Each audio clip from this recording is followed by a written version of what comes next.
Assalamualaikum warahmatullahi wabarakatuh. Nama saya Fahim Fauzin Al-Rashid dan kali ini saya akan mempresentasikan mengenai tugas besar individu pembelajaran mesin lanjut yang telah saya selesaikan. Jadi untuk topiknya adalah implementation of swarm intelligence dan untuk algoritma yang digunakan adalah particle swarm optimization dan Firefly algorithm. Untuk fungsi yang digunakan adalah F7 atau yang diketahui juga sebagai noisy quartic function dengan rumus sebagai berikut. Dan untuk range yang digunakan adalah antara min 0,3 hingga 0,8. Berikut adalah objective function yang saya gunakan.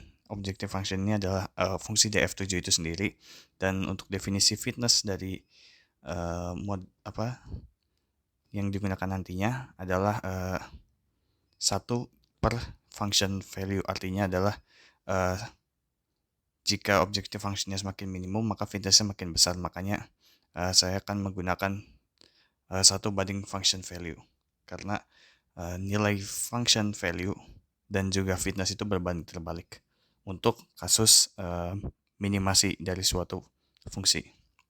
Sebelumnya saya ingin menyampaikan dulu mengenai batasan yang saya miliki di tugas ini, yakni untuk fungsi ini kebetulan ada nilai random. Jadi untuk menciptakan nilai random ini kan untuk setiap peran akan berbeda, sehingga mungkin nantinya di bawah ketika saya menampilkan hasilnya itu gambar plotnya itu akan berkemungkinan tidak sinkron dengan hasil algoritma setelah dijalankan.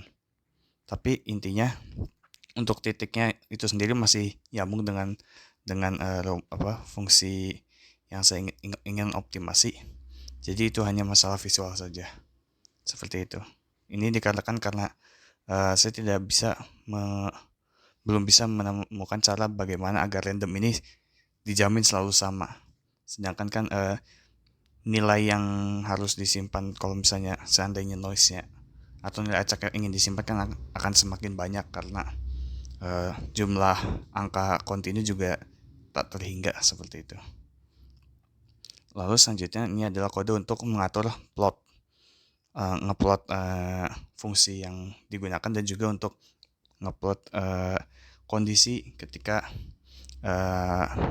algoritma dijalankan. Jadi segala jejak dari algoritma ketika dijalankan itu akan diurus oleh kelas ini. Dan berikut adalah plot dari noisy quartic function sendiri untuk min 0,3 hingga 0,8. Dapat dilihat bahwa di sini bermacam-macam nilainya karena adanya noise yang terdapat dalam fungsi F7 ini. Untuk algoritma pertama yakni PSO. Jadi untuk PSO ini cara kerjanya sederhana. Pertama kita siapkan n particle, dan untuk setiap n particle ini ntar akan dihitung dulu nilai fitnessnya. Lalu setelah dihitung fitnessnya, kita tentukan partikel mana yang fitnessnya paling baik. Artinya nilai function di titik yang ditempati oleh partikel itu nilainya yang paling kecil, seperti itu. Dan kalau misalnya sudah ditemukan, maka kita perbarui partikel-partikel yang lainnya, kecepatan juga posisinya berdasarkan partikel mana yang terbaik fitnessnya tadi. Langkah-langkah ini akan diulang-ulang terus hingga stopping kriteria yang bisa berupa banyaknya iterasi atau mungkin berupa nilai fitness yang kita inginkan, seperti itu, atau selisih dari nilai optimum sebenarnya. Oh ya, untuk noisy quartic function ini nilai global minimum itu adalah 0. Lalu untuk parameter yang terdapat dalam PSO ini ada banyaknya partikel atau n partikel, individual learning rate atau bisa dikatakan sebagai seberapa besar si partikel akan mengikuti keputusan dirinya ketika bergerak. Dan untuk group learning rate ini seberapa besar pengaruh dari kelompok atau nilai terbaik dari suatu kelompok yang akan diikuti oleh suatu partikel gitu. Jadi semakin besar group learning rate, maka suatu partikel akan lebih condong mengikuti keputusan dari partikel terbaik dalam suatu kelompok dibandingkan dengan keputusannya dia sendiri. Lalu epoch ini bisa dikatakan sebagai iterasi dari PSO ini mau dijalankan berapa banyak iterasi, seperti itu. Lalu berikut adalah kelas partikel yang menyimpan semua data-data yang digunakan seperti posisi saat ini, fitness saat ini, kecepatan saat ini, dan juga lainnya. Lalu sebelum kita ke penjalanan algoritma pertama, kita ke algoritma kedua dulu. Algoritma kedua yakni Farfetch algorithm. Jadi cara kerjanya itu kurang lebih mirip dengan PSO, hanya saja pergerakan atau efek dari firefly. Kalau di F1 vertical bisa dianggap sebagai firefly. Firefly yang paling baik fitnessnya itu akan berbeda pengaruhnya seiring jauhnya antara firefly yang terbaik dengan firefly yang ingin bergerak. Oke, jadi pertama kita tentukan dulu berapa firefly yang kita inginkan. Lalu firefly-nya dihitung dulu fitnessnya setiap firefly. Nah, setelah itu kita bandingkan mana firefly yang paling baik. Nah, kalau misalnya firefly-nya yang paling baik itu ntar akan diikuti oleh firefly lainnya. Nah, perbedaannya tadi dengan PSO adalah firefly ini pergerakan firefly ini dipengaruhi oleh jaraknya. Jarak antara firefly yang ingin bergerak dengan firefly yang terbaik. Jadi semakin jauh firefly yang terbaik dengan firefly yang ingin bergerak, maka efek pergerakannya itu akan semakin kecil. Dan kalau misalnya makin dekat, maka efek pergerakannya akan semakin besar. Nah, seandainya ada firefly yang ternyata fitnessnya lebih kecil, lebih besar dari yang terbaik, maka dia akan bergerak secara acak. Nah, adapun banyak perbedaan selain oleh jarak juga ini dipengaruhi oleh yang dikatakan sebagai attractiveness. Nah, attractiveness ini bisa dikatakan sebagai seberapa besar firefly lain harus mengikuti firefly tersebut gitu. Karena semakin besar attractiveness, maka firefly yang lain akan semakin mengikuti ke firefly yang memiliki attractiveness yang tinggi gitu, seandainya dan memiliki fitness yang terbaik, seperti itu. Lalu sama seperti PSO, langkah lainnya adalah kita tentukan firefly mana paling bagus dan itu akan dijadikan sebagai solusi dari FA ini. Lalu di sini ada kelas firefly, isinya untuk menyimpan segala informasi yang berkaitan dengan firefly seperti attractiveness, intensitas cahaya, atau kita bisa ibaratkan sebagai nilai fitness yang dimiliki oleh firefly saat ini, dan lain sebagainya, dan juga posisi. Seperti itu. Lalu mari kita perhatikan mengenai hasil penjalanan algoritma yang PSO. Oh ya, sebelumnya untuk pengaturan yang digunakan, individual learning rate yang digunakan untuk PSO itu dibuat sama untuk setiap partikel. Lalu untuk group learning rate dibuat lebih besar dengan individual learning rate. Saya memilih keputusan ini dikarenakan di fungsi quarting function ini kebanyakan banyak memiliki jebakan nilai minimum lokal karena akibat adanya noise yang ditambahkan kepada function gitu. Jadi untuk seandainya sebuah partikel terjebak ke dalam lokal minimum, dia masih bisa memiliki kesempatan keluar berkat dia ingin mengikuti partikel yang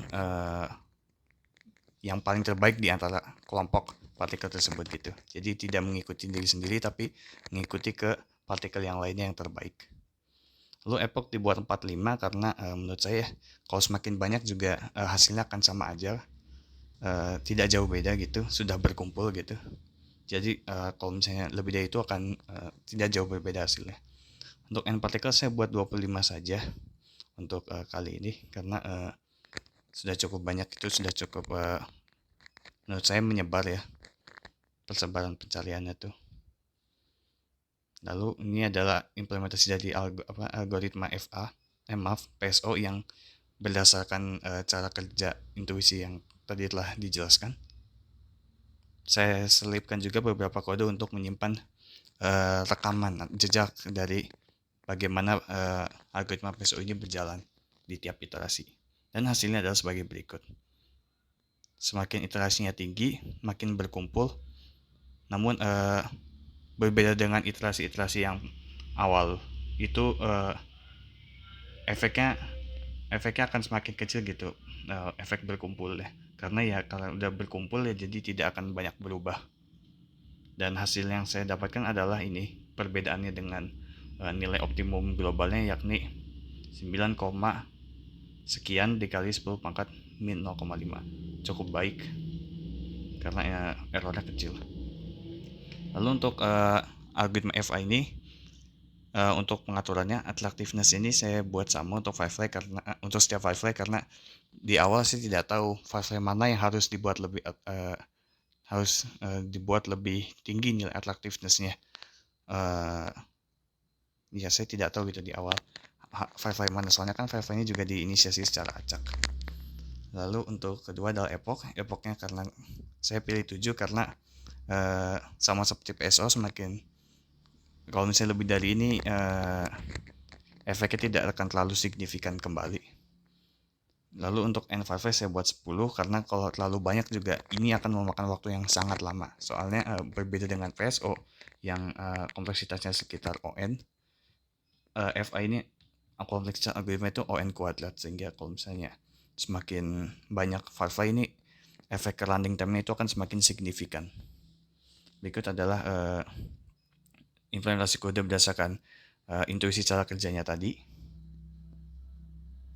Sama seperti PSO, saya juga menyelipkan beberapa kode untuk menyimpan rekaman jejak iterasinya. Nah, berikut adalah hasilnya. Nah, semakin ke iterasi yang terakhir, ini efek perubahan tidak akan semakin kecil gitu, semakin tidak terlihat karena sudah berkumpul. Berbeda saat iterasi yang awal-awal, seperti yang akan ditunjukkan. Seperti ini tuh kan, perubahannya kan signifikan gitu kalau di iterasi awal-awal, sehingga kalau misalnya perubahannya masih signifikan, kita masih perlu epoch yang lebih banyak. Sedangkan kalau misalnya udah istilahnya konvergen, udah berkumpul, ya kita tidak perlu iterasi kembali karena hasilnya tidak akan beda jauh. Lalu untuk solusi yang saya dapatkan ini memiliki perbedaan dengan nilai global minimum sebesar 6, sekian dikali 10 pangkat min 5. Ini juga kecil ya errornya, kurang lebih mirip-mirip kayak PSO. Lalu berdasarkan hasil running tadi, implementasi tadi, berikut adalah kesimpulan yang saya dapatkan. PSO ini sangat sensitif gitu seandainya ada partikel lain yang di luar kelompok yang sudah berkumpul, dia menjadi partikel yang terbaik, itu maka kelompoknya akan bubar, ntar akan hancur karena nilai minimumnya kan sudah tidak dalam kelompok yang sudah berkumpul tadi, melainkan di luar. Jadi PSO ini menurut saya sensitif terhadap perubahan seandainya ada skenario yang seperti tadi. Jadi perlu diperhatikan dengan baik dalam pengaturan hyperparameternya atau parameternya agar mengurangi skenario tersebut terjadi. Kalau untuk FI ini lebih stabil karena meskipun ada firefly yang lebih baik fitnessnya, namun dia di luar dari kelompok yang sudah berkumpul, dia kan efeknya tidak terlalu besar ya, karena ada pengaruh jarak. Kalau misalnya yang lebih baik itu di luar kelompok kan jauh, kalau misalnya jauh itu kan kelompoknya tidak akan menjadi hancur ya, karena efek perubahan yang harus diikuti oleh partikel yang sudah berkumpul itu tidak banyak gitu, seperti itu. Sehingga lebih tahan gitu, lebih stabil dibandingkan PSO hasilnya. Lalu untuk kesimpulannya yang bisa saya dapatkan adalah kalau misalnya kita ingin dalam optimasi memilih hasil yang lebih cepat untuk didapatkan, maka lebih baik milih PSO. Sedangkan kalau untuk jika ingin hasilnya lebih akurat dan stabil, itu lebih cocok menggunakan firefly algorithm. Nah, seperti itu. Baik, sekian adalah presentasi dari saya. Mohon maaf atas kesalahan atau kekurangannya. Terima kasih. Wassalamualaikum warahmatullahi wabarakatuh.